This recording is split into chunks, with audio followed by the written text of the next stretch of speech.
کسی سے کہا جاتا ہے نا کہ آپ نماز پڑھا کرو یا نماز پہ آیا کرو، جماعت میں شریک ہوا کرو، قرآن پاک کی تلاوت کیا کرو، تسبیحات ہو رہی ہیں یا نہیں ہو رہی، کیا کہہ دیتے ہیں عام طور پر لوگ کہتے ہیں بس حضرت دعا کیجئے۔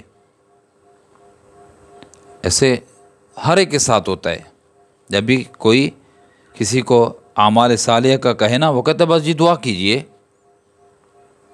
اللہ توفیق دے دیں، دعا کیجئے۔ تو میرا ان سے یہی سوال ہوتا ہے، میں ان سے پوچھتا ہوں پھر کہ یہ بتاؤ کہ تم اعمال صالحہ کے لیے تو کہتے ہو دعا کرو، حضرت دعا کیجئے کہ میں نماز پڑھنے لگوں، بس جی آپ کی دعائیں قبول نہیں ہو رہی، جب آپ کی دعائیں قبول ہو جائیں گی ہم نمازی ہو جائیں گے، ہم جماعتی ہو جائیں گے، جماعت کے ساتھ نماز پڑھنے والے ہو جائیں، ہم ذکر کرنے والے بن جائیں گے، فکر کرنے والے بن جائیں گے۔ کسی نے آج تک یہ کبھی نہیں کہا کہ آپ دعا کیجئے کہ میں کھانا کھانے لگ جاؤں، یا یہ ہے کہ روٹی میرے سامنے رکھی ہے اور آپ دعا کیجئے یہ لقمہ ٹوٹ جائے، پھر وہ سالن میں ڈل جائے، پھر وہ اٹھ کر منہ میں آ جائے، پھر منہ کھل جائے، پھر منہ آپس میں دانت آپس میں اس کو جبڑے اس کو چبائیں، پھر وہ نگلا جائے۔ نہیں، یہ کبھی نہیں ہوتا، یہ شیطانی وہمہ ہے میرے پیارے، یہ شیطان کی طرف سے ایک چال ہے جو مسلمان سمجھ نہیں رہا، آج کا مسلمان سمجھ نہیں رہا۔ روٹی روزی کے لیے دعا نہیں کرائی جاتی، عام طور پر دعا کرانے کا کہا جاتا ہے نیک اعمال کے لیے۔ اللہ کے بندے، یہاں دعا کی ضرورت نہیں ہے، یہاں مرمت کی ضرورت ہے، نفس کی اصلاح کی ضرورت ہے، نفس کی مرمت کی ضرورت ہے، اس کو سزا دو۔ بھلا وہ کیسے؟ جرمانہ رکھو اس پہ۔ بیدار نہیں ہوتا بندہ، یہ کیسے ہو سکتا ہے؟ کہو اپنے آپ کو، اٹل فیصلہ کرو کہ اگر میری نماز کسی بھی وقت کی نماز چھوٹ گئی نا، میں وہ نماز سنتوں اور نوافل کے ساتھ بھی پڑھوں گا، اور چند نفلیں توبہ کی بھی پڑھوں گا، پھر دیکھو کہ وہ توفیق ملتی ہے یا نہیں ملتی۔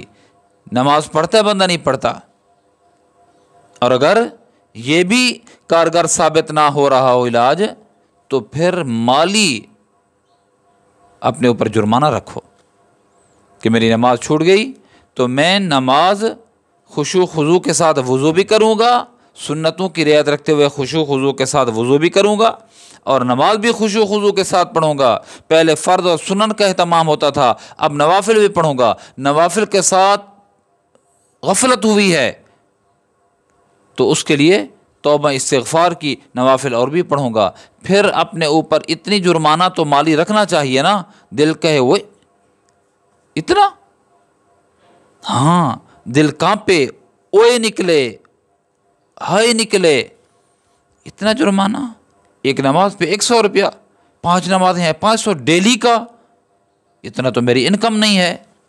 ہاں جب یہ اوئے نکلے گا نا، ہائے نکلے گا، یہی کام بنے گا، پھر نیند، تہجد بھی پڑھوائے گا، یہی جرمانہ تہجد بھی پڑھوائے گا۔ پھر یہی ظہر کی اذان سے پہلے بندہ مسجد میں بیٹھا ہوگا، یہ کر کے تو دیکھو اللہ کے بندے، کہتے ہو کہ بس دعا دعا دعا ضرور تقدیر بدلتی ہے میرے پیارے، میں نہ دعا کا مخالف ہوں، نہ دعا کا منکر ہوں، نہ دعا کی تاثیر کا منکر ہوں، نہ دعا کا قائل ہوں، دعا منگوانی بھی چاہیے، دعا مانگنی بھی چاہیے، اور اس کے اثرات بھی ہوتے ہیں، لیکن اس مرض کا کہ نماز میں غفلت ہو رہی ہے، اعمال صالحہ میں غفلت ہو رہی ہے، اس کا حل صرف دعا نہیں ہے، وہ بھی پرلے کے اوپر ڈال دیا کہ تم دعا کرو میں نمازی بن جاؤں، میری نہ ہینگ لگے نہ پھٹکڑی، میرا کچھ نہ لگے، نہیں، کچھ تو لگے گا، کچھ تو لگے گا۔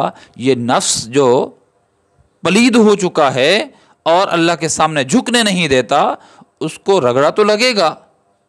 رگڑا جب لگے گا نا، ہاں، ہنا کب رنگ لاتی ہے مہندی؟